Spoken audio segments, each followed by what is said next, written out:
അങ്ങനെ 4021S എന്ന് പറഞ്ഞുള്ള ഹെവി ട്രെയിലറിന്റെ വിശേഷങ്ങളായിട്ടാണ്. ഇതാണ് 5000cc പ്രൊഡ്യൂസ് ചെയ്യണ നമ്മുടെ വണ്ടിയായിട്ടാ പുതിയത്. ഇവിടെ സിഗ്ന എന്നുള്ളൊരു ബാഡ്ജിങ് ഉണ്ട്. ഇവിടെ ഹിഡൻ മിറേഴ്സ് ഒക്കെ കാണാൻ സാധിക്കും. ഇതാണ് ഫ്രണ്ടിലത്തെ ആ ഒരു സ്റ്റിക്കർ പോലും പറിച്ചു കളഞ്ഞിട്ടില്ല കേട്ടോ ടാറ്റയുടെ. ബോണറ്റ് തുറക്കുമ്പോൾ ഇതിൻ്റെ അകത്ത് ബ്രേക്ക് ഫ്ലൂയിഡും മറ്റുള്ള ഫ്ലൂയിഡുകളൊക്കെ കാണാം.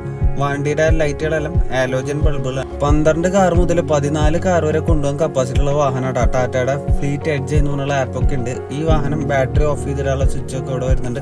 ഈ ഒരു ചേസ് മൊത്തം നിൽക്കുന്നത് ഈ ഒരു ഭാഗത്താട്ടാ വാഹനത്തിന്റെ ബാക്ക് ട്രെയിലർ. ഇതാണ് വാഹനത്തിന്റെ ഇന്റീരിയർ. സ്ലീപ്പർ ക്യാബ് 6+1 ആട്ട ഗിയർ ബോക്സ് വരുന്ന റിവേഴ്സ് അടക്കം.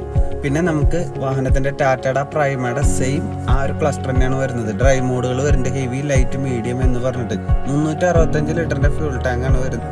ഒരു 2 മുതൽ 5 വരെ ഉള്ളിൽ മൈലേജും കാര്യങ്ങളൊക്കെ നമുക്ക് പ്രതീക്ഷിക്കാട്ടെ. എന്നിട്ട് വലുപ്പം നോക്കിയാൽ പൊളിച്ചില്ലേ സംഭവം.